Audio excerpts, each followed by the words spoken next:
This is slide number 34 and I am your presenter Asloob Mudassar. In continuation of the previous slide, there are three possibilities of sampling at the object plane or equivalently at the image plane. One is the critical sampling. Capital X is equal to 1 over fx and capital Y is equal to 1 over fy. So this is the case of the critical sample. And the spectral copies are just separated. You can see in the figure that there are spectral copies, many spectral copies have been shown, and the center to center separation of these spectral copies is 1 over x along the horizontal axis and 1 over y along the other dimension. So you can see that these spectral copies can be separated, can be selected, or can be extracted very easily. So this is the case of the critical sample when the spectral copies are just separated from each other. Now there is another case which we call as undersampling. In that case, capital X is greater than the reciprocal of fx and capital Y is greater than 1 over fy. In that case, the spectral copies are very close to each other, that is, they are overlapping each other as shown in part number A of the figure. For example, this one you can see that the distance between their centers is 1 over x along the horizontal direction and 1 over y along the other directions. These separations are smaller than the smaller than the width of individual copies. So this is referred to as the case of undersampling. So in the undersampling, the spectral copies overlap and we cannot select any one of the spectral copies very easily due to the overlapping process. Then the third case is oversampling. In the oversampling case, the separation at the object plane capital X, the sampling separation at the object plane capital X is less than 1 over fx and capital Y is also less than 1 over fy, and you can see that the spectral copies are very well separated from each other as shown in part B of this figure. So you see that the individual spectral copies are very well separated from each other, and you can see that the center to center separation between them in terms of the object sampling is 1 over x and the other parameter is 1 over y, and you can see that these spectral copies can very easily be extracted from this figure. Any copy can be extracted. So this is the case of oversampling. It means that the two cases, one is the critical sampling case in which the spectral copies are just separated, and the other is the oversampling case in which the spectral copies are well apart from each other. These two are the desirable cases and we can choose any of these cases in order to select the spectral copies. However, the case of undersampling, which is over here in this case in which the spectral copies overlap, this is not desirable because we cannot select any of these copies, any spectral copies. Okay, now undersampling is referred to as aliasing. So this case in which there is an overlapping of the spectral profiles, we cannot select these copies. So this is referred to as the aliasing. The cases of critical and oversampling to be met require that capital O, that is the spectral copy capital O at the coordinates fx, fy must have a finite size. And the finite size of each of them we have denoted it by fx multiplied by fy. Capital Fx multiplied by capital Fy is actually the dimension of each spectral copy which we have compared earlier. For this, the input signal O at x, y must be band limited, that is, must have the finite upper limit of the spatial frequencies. So you see that if our signal O, small o, in the space domain is band limited, then you know that the spectral copy will have a finite size, and this finite size we have declared it as fx into fy. So if O is not band limited, then the size fx, fy, we cannot define the size of the spectral copies. So the size could be infinite in that case, and of course any type of sampling that is critical or oversampling will not be fruitful and we cannot select any copies. So the requirement is that our signal should be band limited, that it must have an upper limit of the spatial frequencies so that it has a finite size in the spectral domain and the spectral copies can be selected. So far we have considered capital X and capital Y as the separation between the pixels of the imaging device at the image plane. Now remember that we are talking about the image plane over here, and we have also talked about the spectral copies. The spectral copies are actually located in the Fourier plane. So in the Fourier plane is different. Fourier plane actually lies, you can say, the midway between the object plane and the image plane. And so we have regarded capital X and capital Y as the separation between the pixels of the imaging device at the image plane. And if our system is a unit magnification system, that sampling can also be taken as the sampling at the object plane, and this is possible for a 4F system. For a 4F system which has a unit magnification, the sampling at the image plane implies sampling at the object plane. Later, capital X and capital Y will be adopted as the sampling interval at the object plane, because if we are using a system of unit magnification, then capital X and capital Y may equivalently be treated as the sampling at the image plane or the sampling at the object plane. Both will be equivalent. And since we are talking about the Fourier transform, that is the spectral copy located at the Fourier transform plane, it means that we are talking about the coherent system here in this case. Now selection of the copy. So you see that here you have many copies. You can select one of the copies from this one, that is under the critical sampling. You can select one copy, or in the case of oversampling, where the spectral copies are well separated each other, you can select any of these copies. But you know that for that one we need some criteria which is called selection of spectrum. If an object has a circular symmetry, its Fourier transform will also have a circular symmetry, and a circ function can be used to extract a copy. But if the object is bounded by a rectangular region, its Fourier will also be generally rectangular in shape, and a rect function will be used to extract a copy. So if an object has a circular symmetry, the Fourier transform will also have a circular symmetry, and if an object has a rectangular aperture, then of course the Fourier transform will also have the rectangular aperture. Of course, the circular aperture in the Fourier plane will not be the same as the dimensions of the circular aperture in the object plane, and similarly the dimensions of the rect aperture in the Fourier domain will not be the same as the dimensions of the rect aperture in the object plane.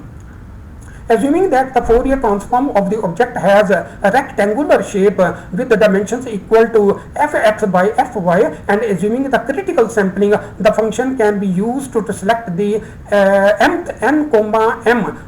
mth copy, and can be defined as, so we can select the m by mth copy using the kernel, using the selection kernel like this one. For example, we have defined the capital K as a function of x and y as a filter that can help us to select one of the copies, and this filter we have defined in terms of the rect function, two rect functions multiplying each other. One rect function is centered at fx is equal to n into capital Fx divided by capital X with a width of minus half fx along to the left of the center, and plus half x to the right of the center. And similarly, the rect2 function is centered at fy is equal to m into capital Fy, and the width of this rect function is minus half fy to the left to the center of that rect function, and plus half fy to the right of the center, to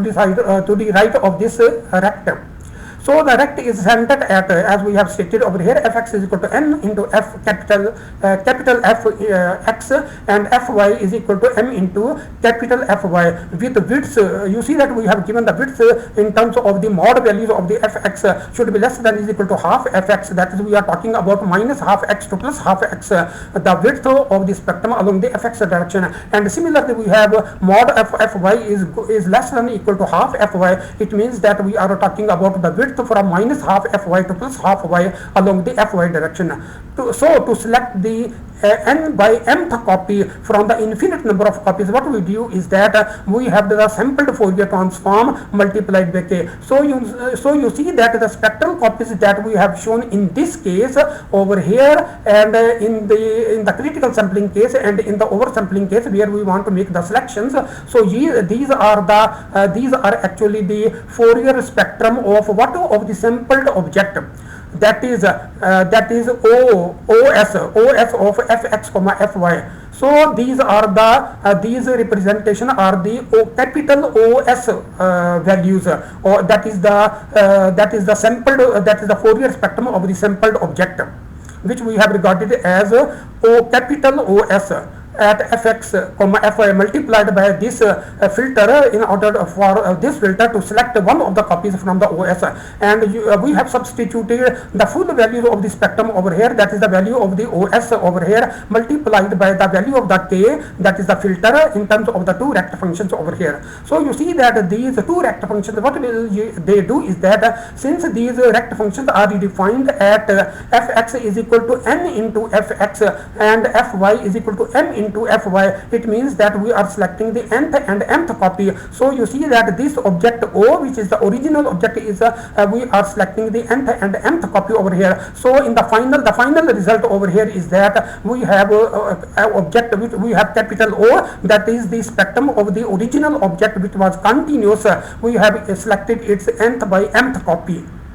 So if we are using different location that is not using the nth and mth in the rectangle, we can choose different copies over there, and then those copies will be reflected by the index n and m over here. So this n and m in the final result indicate that we are talking about the n and mth copy of the capital O. So you see that here by multiplying the filter k, we have selected the nth and mth copy over here. To recover the original function O of O at the position of x comma y, take the inverse Fourier transform of both sides. So we are taking the inverse Fourier transform. You see that on the right hand side we have the original object, the spectrum of the original object, but of course it is centered at a different position, not at the zeroth order frequency, that is not at n is equal to 0 or m is equal to 0, but at some values of n and m. But you know that this is the same copy as the original copy of the Fourier spectrum. So in order to select the object, small object O at the coordinates x comma y, we need to take the inverse Fourier transform of both sides, which we have done over here. So the first line over here is that we have taken the inverse Fourier transform of the both sides of the above equation, and you know that now we are going to invoke the convolution theorem, that is the inverse Fourier transform of the first object convolved with the inverse Fourier transform of the second object, that is the inverse Fourier transform of capital O subscripted to S at the coordinates fx comma fy convolved with the inverse Fourier transform of capital K at the coordinates fx comma fy, and that is equal to, you see that here we have used the another theorem of the Fourier transform. We have the original object O at the coordinates x comma y multiplied by the phase factor e to the power iota 2 pi n over capital X into x plus m over capital Y into y. And you know that if you set n and n is equal to 0, m is equal to this factor will vanish out. So if you select the central copy, you would not bother about this phase factor, but if you are selecting some other copies, that is the nth and mth copy, you will come across with the phase with this phase factor multiplying with every point of the object over here. Now you see that we have this inverse Fourier transform of the capital O subscripted to S and the inverse Fourier transform of the filter capital K. We have to evaluate these Fourier transform, then we shall plug in the values of those inverse Fourier transform over here, and then we shall say more about this equation. So the inverse Fourier transform of capital O subscripted S at the coordinates f comma xy is equal to, you see that the sampled object in the space domain. Now this sampled object in the space domain is actually the multiplication of two combo functions to the original object O at the coordinates x comma y. So you see that you can represent these two combo functions, which we have done in the third row. So one summation is on n prime from minus infinity to plus infinity. The other is on m prime again from minus infinity to plus infinity. And this is a two-dimensional Dirac delta functions coming because of the two combo functions. One is nx over capital X minus n prime, comma y over capital Y minus m prime as the argument of the delta function, and at the end we have the original object O at the coordinate x comma y. So what we do is that we take a capital X and capital Y common from the arguments of the delta functions, and their reciprocals will then be multiplied on the left hand side of this equation. So we have capital X, capital Y on the left hand side, and again the two summations, and again the delta written in the simplest form. So delta of X minus n prime into capital X comma Y minus m prime into capital Y, and we have over O as a function at X comma Y. So what we do is that next we take the inverse Fourier transform of capital K over here. So the inverse Fourier transform of capital A is given on the right is given and is equal to the inverse Fourier transform of the two rect functions over here. And we have already evaluated the inverse Fourier transform of the rect functions in terms of the sinc functions, which we have adopted from one of the results given in one of the previous slides, and we have fx multiplied by fy multiplied by two sinc functions. One sinc function has the argument of capital Fx, and within the bracket will have x minus n over Fx, and the second sinc function has the argument capital F subscript to y multiplied within the parenthesis y minus m over capital F subscripted to y. So this is the what again we are now what we are doing is that we are using suppose that we are using the critical sampling, and you know that in the critical sample 1 over fx is equal to capital X. So we have replaced 1 over fx with the capital X in the argument of the sinc function, and again in the argument of the sinc function within the parenthesis we have replaced 1 over capital Fy is by capital Y. So we have written this the third row by using the information of the critical sampling, in which we have replaced 1 over fx is equal to capital X and 1 over Fy is equal to capital Y. Now we are going to take the inverse, so we have evaluated two inverse Fourier transform. One is the inverse Fourier transform of this sampled spectrum, that's capital OS, and the other is the inverse Fourier transform of the filter that was used to select one of the copies. And we are going to plug in these values in the last equation over here. That is the second equation. So let's plug in this Fourier transform over here as we have shown over here. For example, over here. So this is what the same equation that we have written, and now this equation can be written in terms of their values over here. And you see that in this equation, before we talk about this final result, let me talk about this result, how we have computed. So this is the inverse Fourier transform of capital O subscripted to S and convolved with the inverse Fourier transform of capital K at fx comma fy. So let's substitute their values as we calculated previously. So the first one is the value of that one, and the convolution sign is there, you know that between them, and then on the right hand side we have two sinc functions as the inverse Fourier transform of capital K gives us.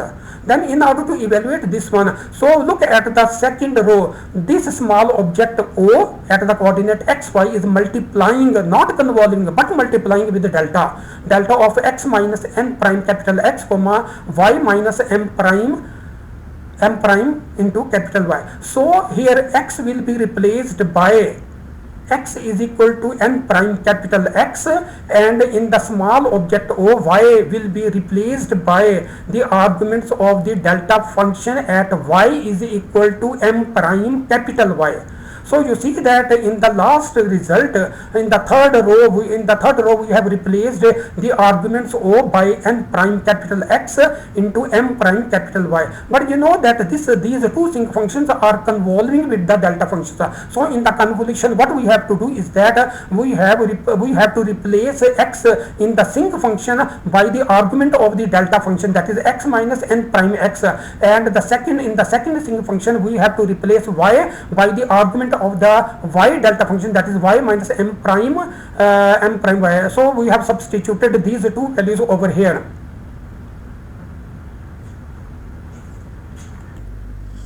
Now look at the coordinates of the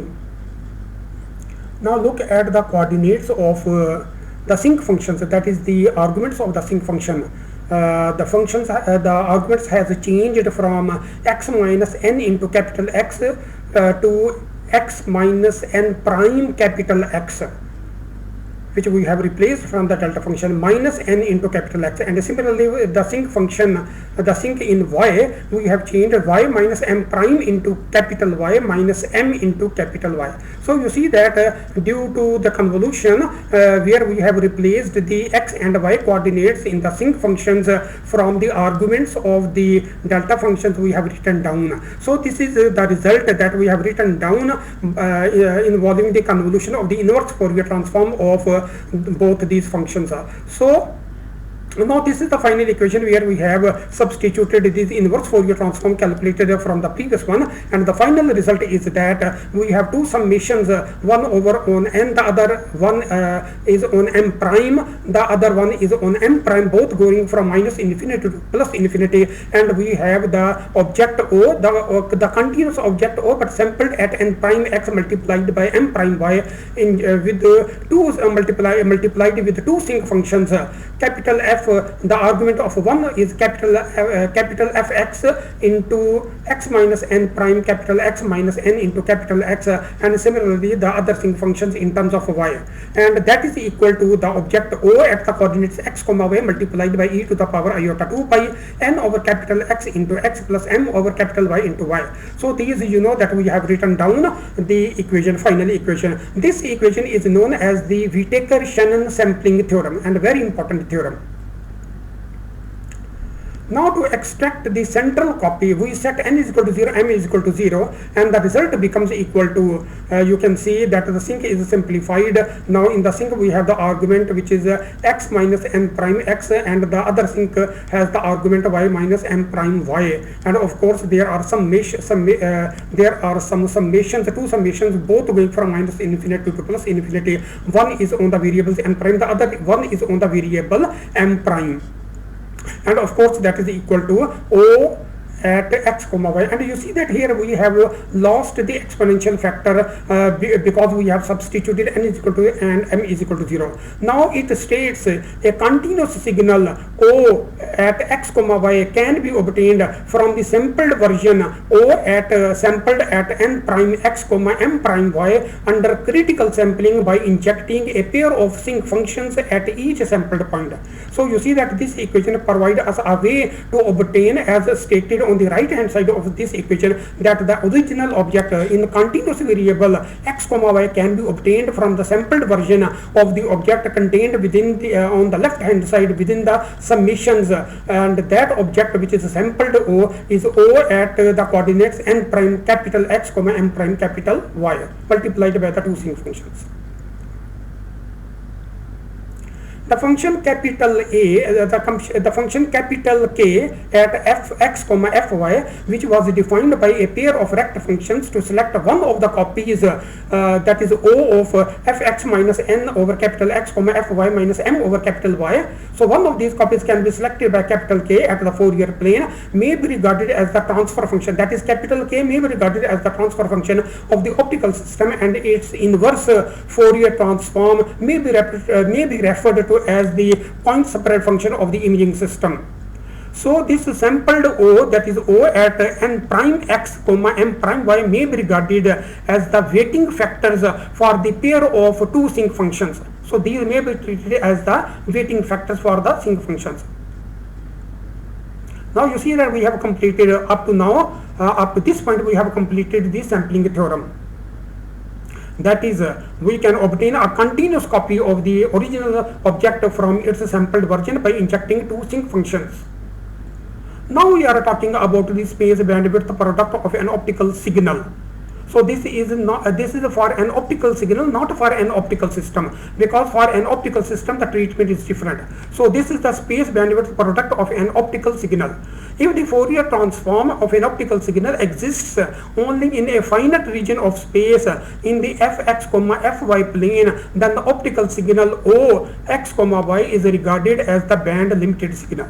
So if the spectrum is limited in dimensions, then it means that the object O in space domain is regarded as band limited signal. Assume that the Fourier spectrum of O at x comma y, that is capital O at the coordinates fx comma fy, is bounded by the region fx capital F subscripted to x by capital F subscripted to y in the Fourier domain. So this is actually the dimensions of the Fourier spectrum, which we can write that beyond this dimension the spectrum will be equal to 0. So we have written over here that capital O at x comma y will be equal to 0 when the dimensions exceed the dimensions of fx comma capital Fx comma capital Fy. That is small fx mod is greater than half the value of fx, and similarly mod of fy is greater than half the value of capital Fy.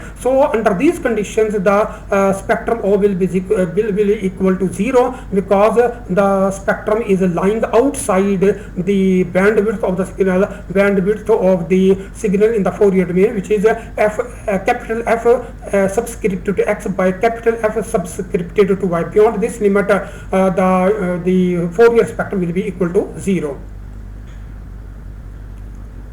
Now consider a space limited signal O at xy, which means that it has a finite region within which the significant part of the optical signal lies, and beyond which the optical signal may be considered approximately 0. So we can say that this small object, that is the space object in the transmission mode, will be equal to 0 when this condition is satisfied, that is x mod is greater than half capital L subscripted to x, and y mod is greater than half the value of capital L subscripted to y. So we are here assuming that the dimensions of this small o at the object space has a dimensions of capital X by capital Ly, capital Lx by capital Ly, and if you exceed these dimensions, then of course the object will be equal to 0. If capital X and capital Y are the sampling intervals in the space domain for the object O at x comma y along the x and y directions, then the space bandwidth product of the signal, that is O at xy, is defined as SBP, space bandwidth product, is equal to the dimensions of the object in the x direction divided by the sampling in that dimensions is equal to the dimensions of the object in the Ly direction, that is capital Ly divided by the sampling in that dimension, which is capital Y. So we have divided capital Lx divided by capital X and capital Ly divided by capital Y. So we have replaced, since we are using the critical sampling in this case, we can replace x by the reciprocal of capital Fx, and we can replace capital Y by the reciprocal of the capital Fy. So now we can take them into the numerator. So we have 4 quantities in the numerator. One is capital Lx, capital Ly, capital Fx, capital Fy.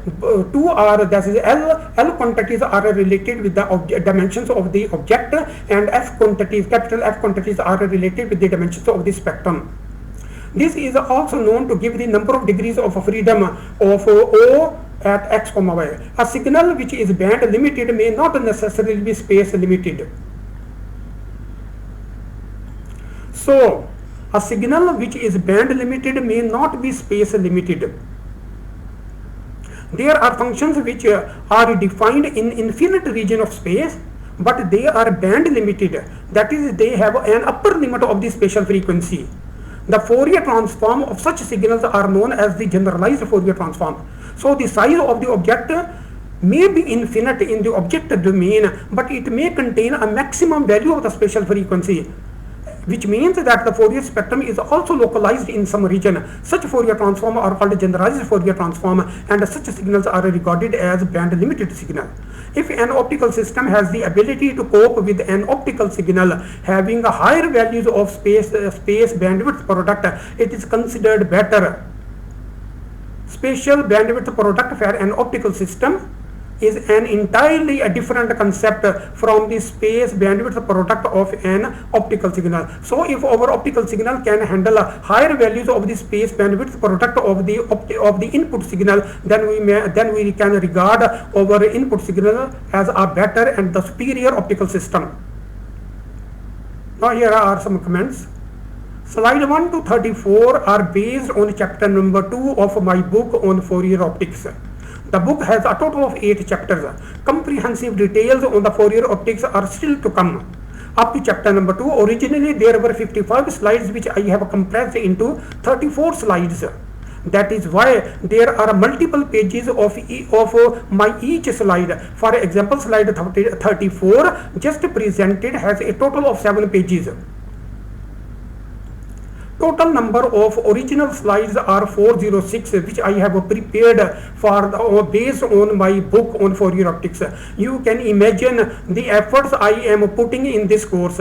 Income from all my sources is less than $1,000 at the time I am writing. I shall appreciate financial support to keep me going. I may be contacted at my WhatsApp number 0092 3325479442. So this is the end of slide number 34.